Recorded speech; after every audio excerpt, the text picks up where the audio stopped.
Aquarians 12 मार्च 2026, 12 मार्च 2026। आज का divine message, goddess guidance, universal message क्या है? आज यूनिवर्स आपसे क्या कहना चाहते हैं? स्पिरिट गाइड्स का आपके लिए क्या मैसेज है? आज के दिन कोई सिचुएशन आए तो उसे कैसे डील करना सही रहेगा? लाइफ की किसी पर्टिकुलर सिचुएशन में परेशान है तो वहाँ क्या अभी आपको करना चाहिए? हर तरीके से ये गाइडेंस आपसे रेजोनेट हो सकता है। सो आप इसे सुने और देखें कि ये आपकी किस सिचुएशन के रिगार्ड में है। लेट्स सी यूनिवर्स आज आपको क्या कहना चाहते हैं। सो 12 मार्च 2026 आज का ओवरऑल डे कैसा है, सबसे पहले ये देख लेते हैं। Please universe, please divine power, please spirit guides, please give me the accurate message which are in our higher purpose. Thank you. Thank you so much. Overall energy for Sun, Moon, Venus, Rising, Aquarius, 12 March 2026. Wow, we have the Sun. Lovely energy. सन जो है वो definitely एक bright energy की बात करता है। सो आज का दिन काफ़ी ब्राइट होने वाला है। काफ़ी लोगों के अगर रिजल्ट्स आ रहे हैं आज के दिन, या आपका कोई इंटरव्यू है, चांसेस बहुत हाई हैं कि आप उसमें सक्सेस को अचीव करेंगे या अच्छा रिजल्ट आएगा आपका, आपके काम आसानी से होंगे। आपको एक क्लैरिटी मिल रही है यहाँ यूनिवर्स की तरफ से कि आपको कहाँ जाना है, क्या करना है। तो सनलाइट जो है वो बेसिकली जब रात से दिन आता है तो बेसिकली हमें चीज़ें दिखाई देने लग जाती है। तो आज का दिन वो है जब आपको वो सब दिखाई दे रहा है, क्लियर दिखाई दे रहा है। तो आपको प्लानिंग करने में, आगे क्या करना है, क्या सही है क्या गलत, कौन सही है कौन गलत, आपकी लाइफ पर्पस क्या है, इन सब के जो आंसर्स हैं वो बहुत क्लियर वे में आपको मिल रहे हैं। तो डिस्टर्बेंस नहीं है आज की एनर्जी में, एक स्मूथनेस है कि मुझे पता है, दिख रहा है सब साफ साफ, अब मेरी इच्छा मैं क्या करता हूँ या करती हूँ। सक्सेस का कार्ड होता है सन, और क्लैरिटी का कार्ड है। तो ये दो मैसेज तो हैं ही। इसके अलावा सन एक हैप्पीनेस को भी रिप्रेजेंट करता है। अगर ट्रेडिशनल टैरो में हम सन की एनर्जी को देखते हैं तो उसमें जो है वो सबसे हैप्पी कार्ड कहा जाता है, क्योंकि उसमें चाइल्ड बर्थ का भी मैसेज होता है। रेड कलर का फ्लैग है जो कि आपको विक्ट्री को भी रिप्रेजेंट करता है। बुक्स भी हैं जो विजडम को रिप्रेजेंट करती है। वाटर भी है जो इमोशनल सेटिस्फेक्शन को रिप्रेजेंट करता है। लोटसेस भी होते हैं जो कि आपकी अबंडेंस को रिप्रेजेंट करते हैं। तो हर तरीके से एक हैप्पी एनर्जी में रहना वो भी सन बताता है। ये साल सन का है, सूर्य का साल है, और आपके लिए सन प्लैनेट आ रहा है। सूर्य जो है वो राजा है, तो आज आप राजा हो। सबका ध्यान रखना, लीडरशिप में रहना, लीड करना एक अच्छी बड़ी टीम को, ये सब जो है वो आपको आज के दिन करना पड़ सकता है। तो बहुत अच्छा दिन है, बहुत प्योर एनर्जी में है। कोई भी गोल्ड का कॉइन या गोल्ड आप ऑर्नामेंट्स, अगर फीमेल हो तो, मेल भी हो तो एक गोल्ड का चेन आज आप पहन के रखें, आपके लिए बहुत अच्छा होगा। ठीक है, तो ये एनर्जीज मुझे यहाँ पे मिल रही हैं। लेट्स सी आपके लिए गाइडेंस क्या है 12 मार्च 2026 का गाइडेंस फॉर एक्वेरियंस।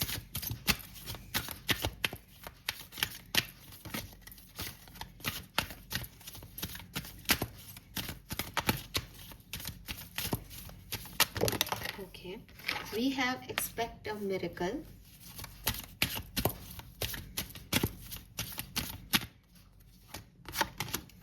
वाह, we have golden opportunities. क्या खूबसूरत कार्ड्स आए हैं आपके लिए। One more card from wisdom oracle.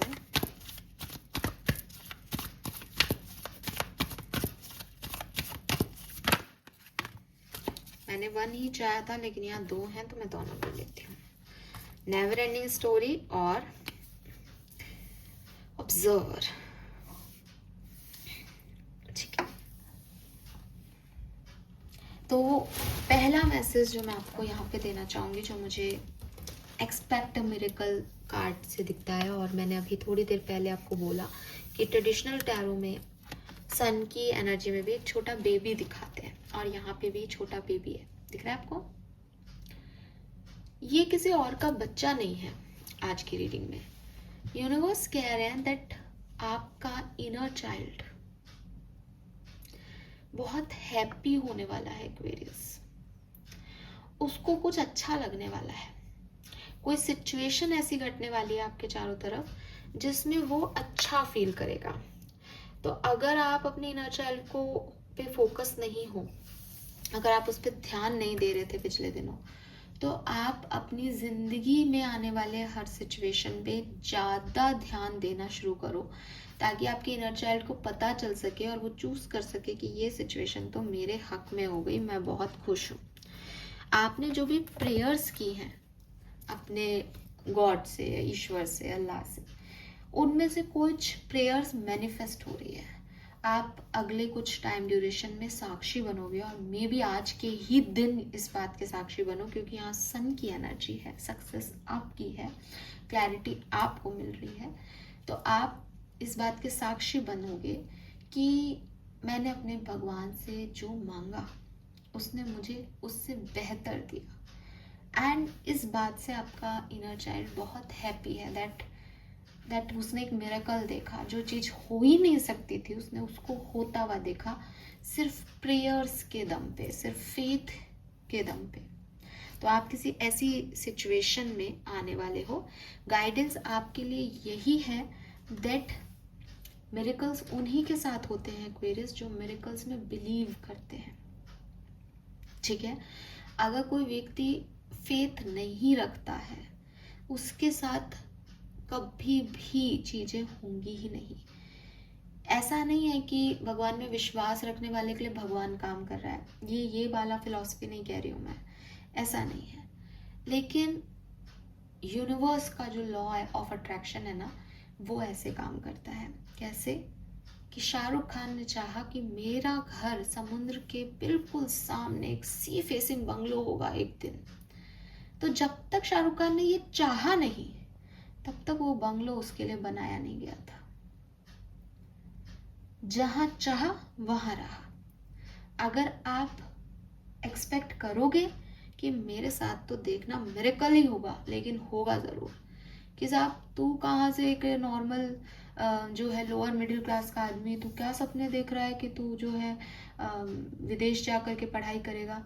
Impossible सा है। एक एक नॉर्मल से घर में जहाँ प्राइवेट नौकरियां करने वाले लोग, इतना पैसा ही नहीं है कि बच्चे को विदेश में भेज सके, इंग्लिश मीडियम स्कूल में तक नहीं पढ़ा पाए।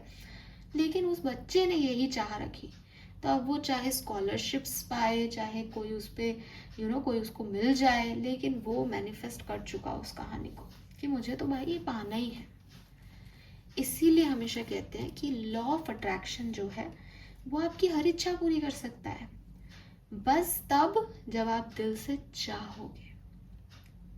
अब आप लोग दिल से नहीं चाहते, आपकी नीयत जो है वो दिल की नहीं होती, वो दिमाग की होती है। किसी को पैसा दिखता है, किसी को कुछ और दिखता है, लेकिन उसकी चाहत वो नहीं है। उसको लगता है ये पैसा आ जाएगा ना तो मैं ऐसा हो जाऊंगा जैसा वो है। ये तो इंटेंशन ही गलत है, ये कैसे पूरे होंगे? लेकिन प्रकृति जो है वो इसी नियम पे काम करती है कि जिसके पास जितना ज्यादा है उसको वो और मिलता जाता है। जो हैप्पी स्टेज में है उसकी तरफ हैप्पीनेस आएगी ही आएगी। जिस समुद्र के पास पानी है उसके पास सारी नदियां आएंगी आएंगी। जिस पेड़ में एक बार फल लग गया उस पेड़ में और फल आएंगे ही आएंगे। तो यही एनर्जीज जो हैं वो आपको क्रिएट करके रखनी है। अगर आपने अपना प्रेयर, अपना फेथ सिस्टम लो किया तो सब लो हो जाएगा। और अगर आप ये प्रेयर्स करते रहे, मैनिफेस्ट करते रहे और एक्सपेक्ट करते गए कि कुछ जादू ही हो, लेकिन होगा, मैं नॉर्मल बच्चा तो नहीं हूँ, मैं तो उनका फेवरेट हूँ, तो वो होगा ही होगा आपके लिए, और आप उसको होता हुआ देखेंगे भी। मेरे पास नंबर 3 की ऊर्जा आ रही है, मे बी अगले 3 दिन में। ठीक है, then we have golden opportunity. Golden opportunity again कह रही है कुछ अपॉर्चुनिटीज हैं आपके सामने, आप सोच रहे हो मैं जाऊं या नहीं जाऊं उस तरफ। आप जाओ, क्योंकि वो आपके लिए मिरेकल से कम नहीं है। आपको नहीं रुकना चाहिए, आपको उस तरफ जाना चाहिए। अगर अपॉर्चुनिटी आती है अगले 1-2 दिन में, उस तरफ भी देखो, जाओ, डरो मत। कुछ हाथ में रखा गया है आपके, बट वो थोड़ा सा जैसे कहना चाहिए कि अनसर्टेन है या आपने वैसा कभी महसूस नहीं किया, देखा नहीं, तो आपके फोबियाज हो सकते हैं उसको लेके। लेकिन एक बार जाओगे तो आपको पता चलेगा दैट यही तो अपॉर्चुनिटी थी जो भगवान देना चाह रहे थे इतने टाइम से। ठीक है, सो ये चीज़ मुझे यहाँ पे आप लोगों के लिए मिलती है। नाउ यहाँ पे जो कार्ड है that is never ending story. अब ये जो है ये आपको समझने की ज़रूरत है। यहाँ यूनिवर्स आपको ये कह रहे हैं, आपकी ज़िंदगी में अपॉर्चुनिटीज़ हैं, आपकी ज़िंदगी में मिरेकल हो सकते हैं। आप बस भगवान पे ट्रस्ट करो, मिरेकल्स में बिलीव करो, और आप सूर्य की तरह चमकने वाले हो, आपकी ज़िंदगी में उजाला आने वाला है। लेकिन क्या एक्वेरियस आप ऐसे हो कि हाँ हाँ मैम आप सही कह रहे हो, अपॉर्चुनिटी तो है, लेकिन मेरा वो दोस्त है ना उसकी लाइफ में ऐसा चल रहा है, लेकिन ना आपको पता है मेरी सिस्टर की जो है वो अभी डिलीवरी हुई है, वो थोड़ी सी डिस्टर्ब है, आपको पता है हमारे घर में ये प्रॉब्लम चल रही है। ये सब क्या है? ये आपके इर्द गिर्द का ड्रामा है एक्वेरियस, और आप इस ड्रामे में इन्वॉल्व होते हो और आप अपने ऊपर ध्यान नहीं देते। फिर कुछ समय बाद ये ड्रामा तो सबसाइड हो जाता है, सब अपने अपने काम में लग जाते हैं, सब चीज़ें ठीक हो जाती हैं या और वर्स भी हो जाएं, मैं ये भी कह देती हूँ। लेकिन थोड़े टाइम बाद आपको ऐसा लगता है कि यार मैं कहाँ हूँ इस पूरी भीड़ में। लोग आपको नहीं पूछ रहे, लेकिन आप लोगों को पूछ करके अपने चारों तरफ एक अजीब सा ड्रामा क्रिएटेड रखते हो। आपको लगता है ये सोशल वर्क है, आपको लगता है आपकी रिस्पॉन्सिबिलिटी है, लेकिन एक्चुअली में ये रिस्पॉन्सिबिलिटीज नहीं होती। किसी भी ड्रामे का पार्ट होना आपकी रिस्पॉन्सिबिलिटी नहीं है। अगर किसी की लाइफ में कोई प्रॉब्लम है, आप सॉल्यूशन दे सकते हो, आप सॉल्यूशन दो और आ जाओ। आप कुछ कर सकते हो, आप वो काम करो और निकल आओ वहां से बाहर। लेकिन आप भी उस ड्रामे का हिस्सा बन रहे हो कि वो अपनी सास की बुराई कर रही है, तो आप भी सुन करके मजे लेके सुन रहे हो कि अरे सास तो होती है ऐसी, ऐसी वैसी है वैसी है, और 4 लड़कियों के, और आप भी गिना रहे हो ऑप्शन। आप टाइम वेस्ट कर रहे हो खुद का। तो रिमेंबर, यूनिवर्स आपको मिरेकल लाइफ देना चाह रहा है, यूनिवर्स आपकी लाइफ में मैजिक ला रहा है, अपॉर्चुनिटीज ला रहा है, एंड आप किसी फालतू सी सिचुएशन को अपना समझ के उसमें अपनी सारी सेंसिटिविटी दे रहे हो, और फालतू ही, मतलब कोई लेना देना नहीं है, और आप उस सर्कस के मंकी बन रहे हो जो सर्कस आपका शायद है ही नहीं। तो अपने आप को इस सिचुएशन से निकालो। अगर कोई आपको ब्लेम भी करता है किसी सिचुएशन में, अरे यार तेरे को इतना नहीं पड़ा, क्या हमारा नहीं पड़ा, मैं अपने आप से प्यार करता हूँ। इस बात को गलत मत लीजिएगा। यूनिवर्स आपको कभी सेल्फिश होने को नहीं कहते, लेकिन यूनिवर्स आपको हमेशा सेल्फ लव करने को कहते हैं, और इनमें दोनों में बहुत फर्क है। अगर आज कोई व्यक्ति किसी क्रिटिकल स्टेज में है, आपको दिख रहा है कि वो आपसे मदद मांग रहा है, और आपकी एक मदद उसको उसकी ज़िंदगी बचा सकती है या वो ज़िंदगी खो सकता है अपनी, आप अपने सारे काम धाम छोड़ करके उसकी मदद करें एक्वेरियस। ये गिवर एटीट्यूड है, ये अच्छी बात है, ये सोशल सर्विस है, ये आपका लाइफ पर्पस हो सकता है that you are a healer, तो आप वहाँ जाएं। लेकिन आपको भी पता है कि उसकी ज़िंदगी का तमाशा ऐसे ही चलना है, उस व्यक्ति की आदत है छोटी छोटी चीज़ों पे कुछ ड्रामे क्रिएट करने की। आपकी लाइफ में कोई अपॉर्चुनिटी आ रही है, आप उस अपॉर्चुनिटी को छोड़ के उस ड्रामे का हिस्सा बन रहे हो, ये बेवकूफ़ी है। आपको ना कहना आना चाहिए कि not my circus and not my monkeys, that's it. ठीक है, अगर आपकी किसी और की ये सिचुएशन नहीं है, बल्कि आपकी ही लाइफ में ऐसा हो सकता है कि मैम मेरी खुद की लाइफ में बहुत ड्रामे हैं, बहुत सारे ऐसे लोग हैं जो अजीब सा बिहेव करने लग जाते हैं कभी भी, और मुझे समझ नहीं आता मैं उन्हें कैसे डील करूं। मत डील करो, ऐसे लोगों को डिस्टेंट करना सीखो। आपको अपनी अपॉर्चुनिटीज, अपनी इंडिपेंडेंसी, अपनी ग्रोथ पे फोकस करना है, अनटिल वो सिचुएशन ऐसी खराब नहीं हो जहाँ या तो सिर्फ आप सॉल्यूशन दे सकते हो सिचुएशन का, या वो सिचुएशन में आपके पास कोई सॉल्यूशन नहीं है, तभी वो बहुत क्रिटिकल सिचुएशन है। समझ में आई? तो ये एक चीज़ समझे। नेक्स्ट मैसेज जो आपके लिए है दैट इज ऑब्जर्वर। ऑब्जर्वर का कार्ड जो है वो आपको एक बहुत ही सिंपल मैसेज देता है, वो ये कि जब भी हम किसी चीज़ के बिल्कुल पास चले जाते हैं तो वो चीज़ हमें सही से दिखाई नहीं देती। एक चीज़ को क्लैरिटी से देखने के लिए हमें उससे एक निश्चित दूरी बहुत ज़रूरी है। फॉर एग्ज़ाम्पल, आप किसी रिलेशनशिप में थे, तो रिलेशनशिप में आपको पार्टनर जो है वो लगता है कि अरे यार ये क्या है, बार बार मेरे से फ़ोन करके यही पूछता रहता है मैंने खाना खाया या नहीं, या मैं ठीक हूँ या नहीं, पागल है क्या, आज की जनरेशन में ऐसे फालतू की बातें करता है, फ्रीडम ही नहीं देता। तो ये जब आप उस व्यक्ति के साथ रहते थे, उसका डेली कॉल आ रहा है, तो आपको ऐसा लग रहा है अरे यार क्या है, मूर्खता बचपने वाली या निब्बा निब्बी वाली कि साहब आप मेरे को कॉल ही कर करके बात कर रहे हो बार बार। लेकिन जब आप उस पर्सन से सेपरेट हो जाते हो, जब आप उससे आपकी लड़ाई हो जाती है, आप साथ में नहीं हो किसी भी कारण से, तो आपको 1:30 बजते ही 1 बजते ही वो सिचुएशन याद आती है कि यार आज मैंने खाना नहीं खाया और आज मेरी लाइफ में कोई नहीं है ये पूछने वाला कि तुमने खाना खाया या नहीं खाया। उस दिन वो सारी रियलाइजेशंस हो जाते हैं कि किसी की केयर करना आज की सोसाइटी में जिस तरीके से बोल दिया जाता है वो नहीं है। डेफिनेटली बहुत ज़्यादा ऐसे सोसाइटी में दिखावा करना, वो जो निब्बा निब्बी वर्ड है वो सही है, लेकिन कभी कभी कुछ जेन्युइन कनेक्शंस होते हैं, कभी कभी किसी व्यक्ति को आपके लिए केयर होती है, और आप जब एक कनेक्शन में हो तो हर व्यक्ति चाहता है कि यार मेरे से पूछा जाए या मैं किसी के लिए ऐसा करूं। तो पास होते हैं तब बर्डन लगता है रिश्ता कि रोज क्या, जब आप 2 बात खाएंगे ही खाना तो, लेकिन जब दूर होते हैं तो लगता है कि काश कोई होता जो ये पूछता।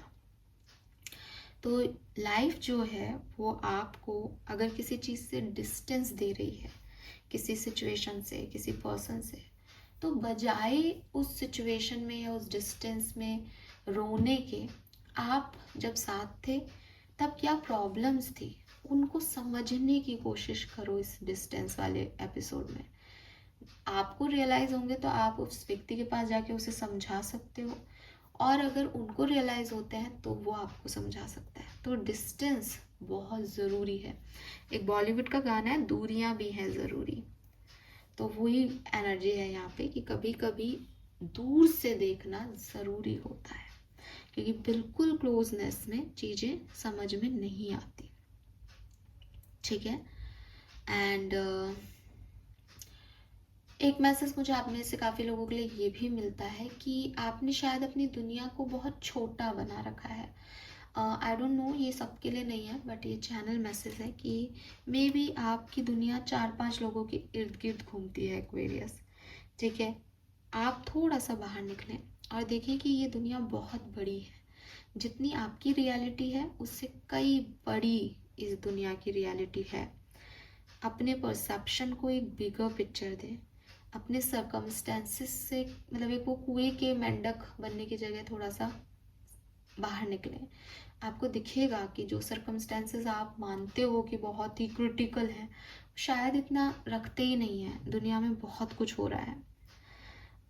दूसरे व्यक्ति से बात करने पे उनका पॉइंट ऑफ व्यू भी समझें, क्योंकि वो भी एक पर्टिकुलर सर्कमस्टेंसेस से, सिचुएशन से निकल के आ रहे हैं। तो थोड़ा सा आपको अपना स्कोप आगे करना पड़ेगा, बढ़ाना पड़ेगा, लोगों को समझने के लिए, दुनिया को समझने के लिए और खुद को समझने के लिए। ठीक है, ये मैसेजेस मुझे यहाँ पे आप लोगों के लिए मिल रहे हैं। एंड नंबर्स की अगर मैं बात करूँ तो मैं कहूँगी number 9, number 10, 37, 18, number 8, 47, 44, number 7, number 49, 25। Yes, ये नंबर आपके लिए सिग्निफिकेंट है। Colour of the day is golden yellow colour. मैं आपको ट्रस्ट करो आप मेरा, आज आप गोल्डन येलो कलर का, मैंने पहले भी बोल दी शायद ये बात, कुछ भी रख लो पर्स में, गोल्ड का कॉइन रख लो, चेन पहन लो, ड्रेस पहन लो गोल्डन येलो, आपके लिए बहुत लकी रहेगा आज का दिन, trust me. So this is all for you, thank you so much, bye bye.